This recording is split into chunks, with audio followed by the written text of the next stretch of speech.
When you see a man, when you see somebody, a man, somebody like Ugochukwu pray for 6 hours, leading people in prayer for 6 hours, I will have you to understand that that thing is by a prayer power. Say after me, prayer power.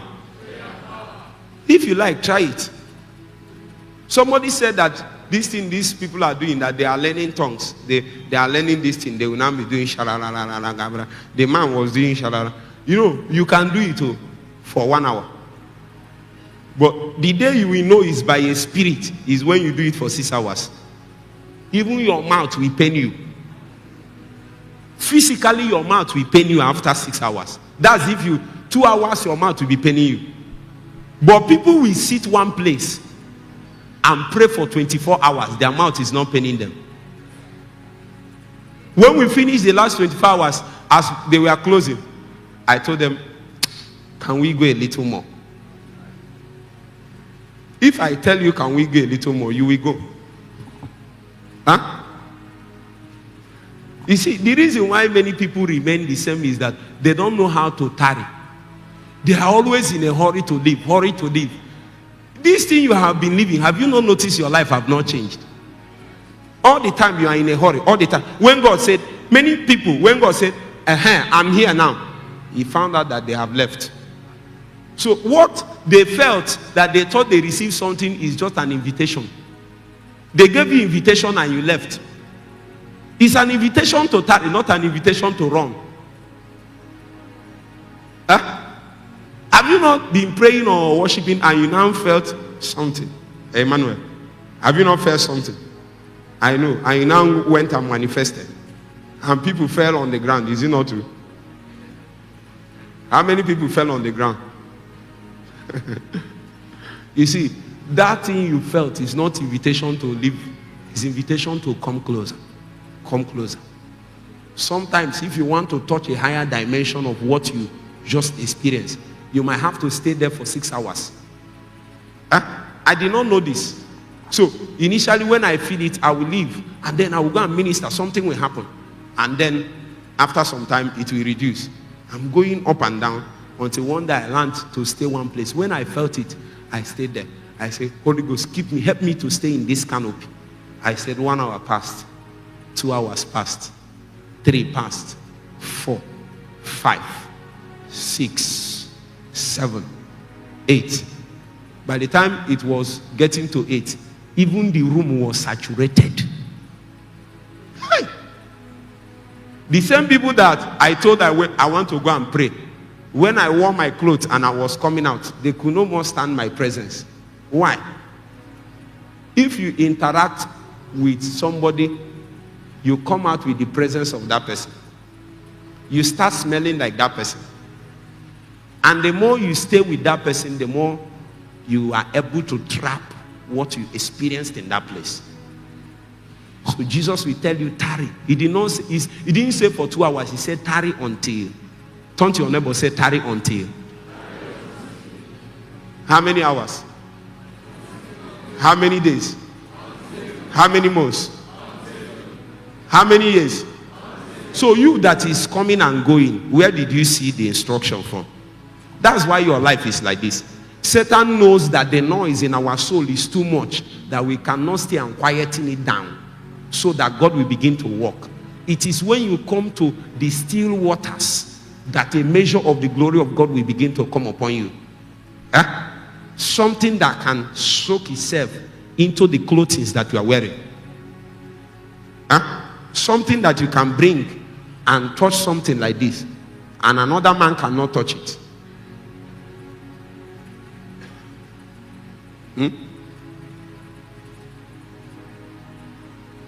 Are you doubting what I'm saying? Can you touch this one that I touched?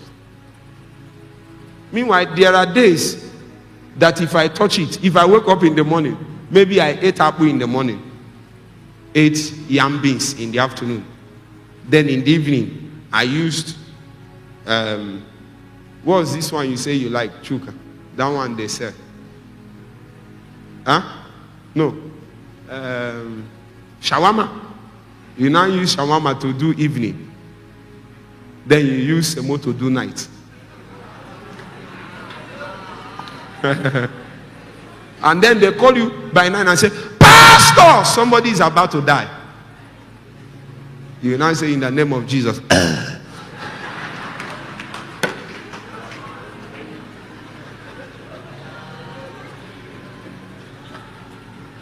Oga, you are in the barracks, so you have to realize. In the barracks, we sleep with our eyes open. I'm not saying you should not rest, but you should rest in such a way that you can be summoned to action anytime. Huh? When they wake you from the sleep and say, somebody is about to die, like Jesus, you say, peace, be still. And everywhere we stand still.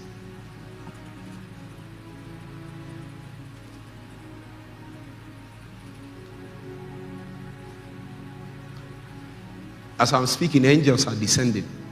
They are descending in their numbers. They are descending in their numbers. They are descending in their numbers. They are descending. Some of you will go back with some of those angels. I mean, they will go back with you. Because God will bring many of you into the prayer ministry. No, prayer is beyond a commandment, a facility to build yourself as a believer. Prayer is also a ministry. And when a man has a prayer ministry, one of the first signs that you have been inducted into the prayer ministry is that you must have a prayer angel. It's a must. And I can tell you 3 things that those prayer angels will do. But that's not my business. If you will go back and remain consistent in keeping the altar of prayer that others will come and pray with you. People will come and pray with you. Then you need a prayer angel to go back with you.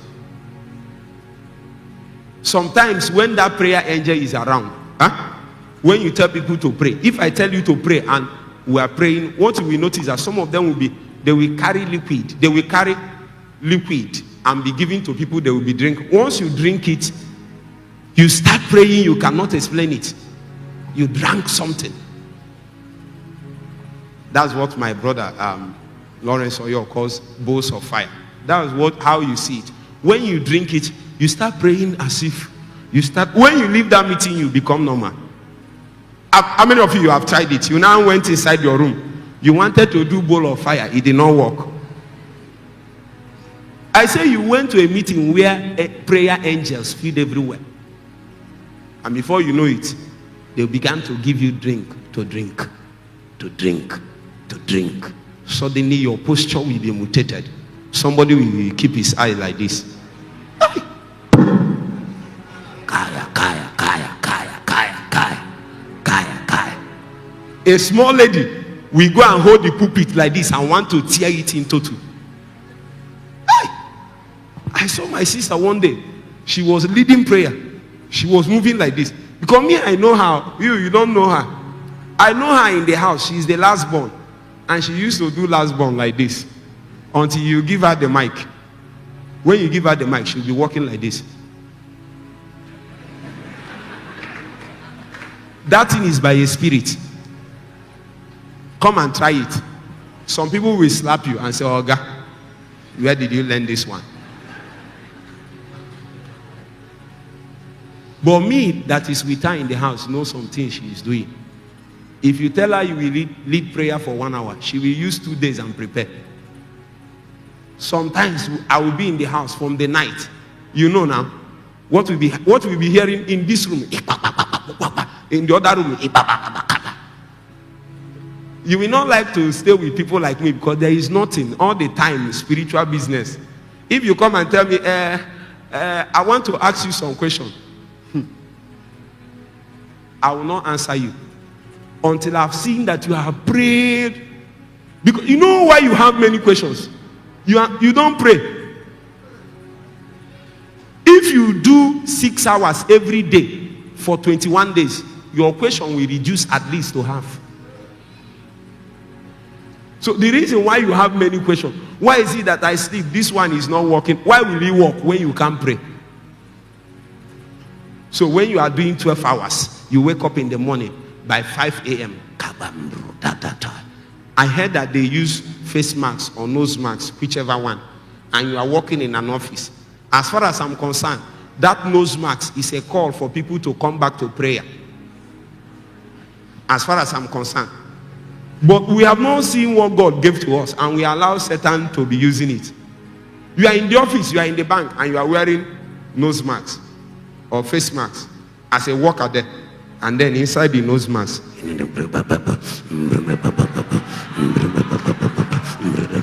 but you are wearing what?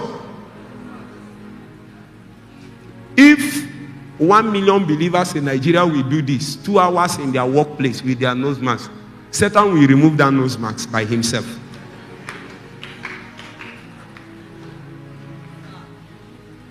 We will use the same thing and fight him. But you have not found out the reason. You put it in your mouth and you are doing like this. The nose mask is for prayer. It's for prayer. Say prayer. All the years you have been running around from prayer, God has brought you here finally. You can't run. Some of you will see me, I will appear in your dream. I'm telling you what is going to happen real. I'm telling you, you want to, when you go back, you want to relax. And I will have to warn you that this is the best of my face you can see. Some people say, I don't laugh, I don't smile. Am I not smiling now? This is the best you can see it. See, Mike, I don't like this you now. The one I like is still in the future. The one captured in the volume of the books. That's why we tarry. Anything that you leave less than it is a disappointment as far as heaven is concerned. I want to bring you people help today. Many of us would have remained the way we are, except that we touched the power of God. And there is something I've also found out, that there are intensities of the work of the Spirit in a man's life. So if you touch the first layer and you camp there, very soon you will notice that the challenges coming around you is so much that what you have cannot answer to them. Very soon you will notice that the people coming to you now are no more people with headache. They are people with cripples. We are having service and a lady want to die before us. What do you do to that one? You will have to find a solution to it. Somebody will chat you from South Africa, Zimbabwe, and tell you that COVID-19 is killing them now. What are you going to do? I will pick up the phone and I will just a voice note. You devil of darkness, I charge you, live that life now. I know you know my name.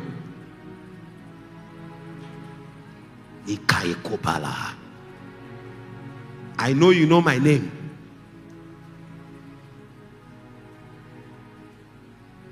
Anybody here that is suffering an affliction that is as a result of the arrow of the enemy, we uproot it now and send it back to sender. I say we uproot it now and send it back to sender. I say we uproot it and send it back to sender.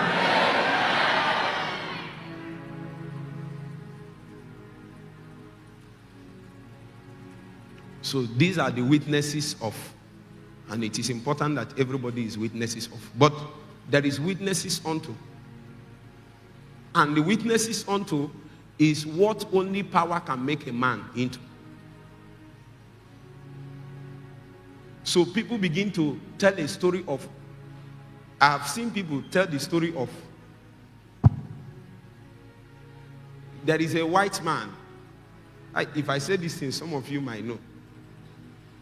But there is a white man that writes a book. And the man is very graced and anointed. And his job is to chronicle what generals have done. That one you are thinking. That's the one. I did not call the name. But what is there is witnesses of. There is no power in the pages. When you read men like Leonard Ravenhill, you will run into fasting and prayer. That will mean in the pages of the words that Leonard wrote, are the flames of prayer, the flames of the burden that he carried. It can drive you to the place of prayer to seek out the things that he's speaking about. You can hear about the prayer that men prayed, how John Hyde was able to pray and he was able to bring down a nation. And you heard about John Welch. All those stories does not benefit you. But when you read about a man called Edward McHenry Bounce, E.M. Bounce, you'll be reading when I was reading the pages of the books he wrote on prayer, he said that prayer ascends by fire. Hey! I was in the library, Nnewi Divisional Library. My heart burned. I left that place and went on a 3 days fasting. I said, why is my prayer ascending as smoke? There is no fire in it. Where is the fire on my sacrifice? I need fire. I need fire. Just because of what a man said. I wrote something on Facebook one time. Somebody commented on it, and I went on what the person commented and said, well done. The person now said that he read it. What kind of man I am?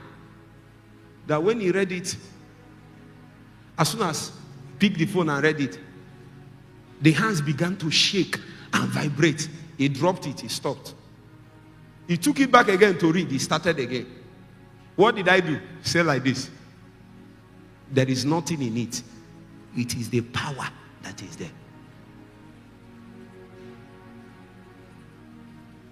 You know the difference between some of the things we are teaching and showing you and what others are saying. It's not, sometimes we might even say the same thing, but it will not propel you to do anything.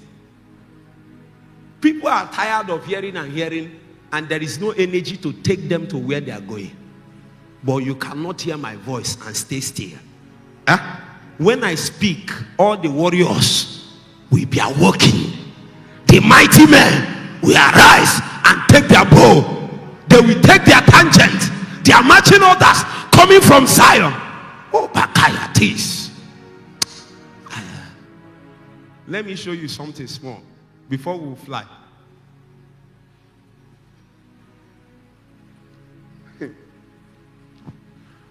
Show me verse 49. Verse 49.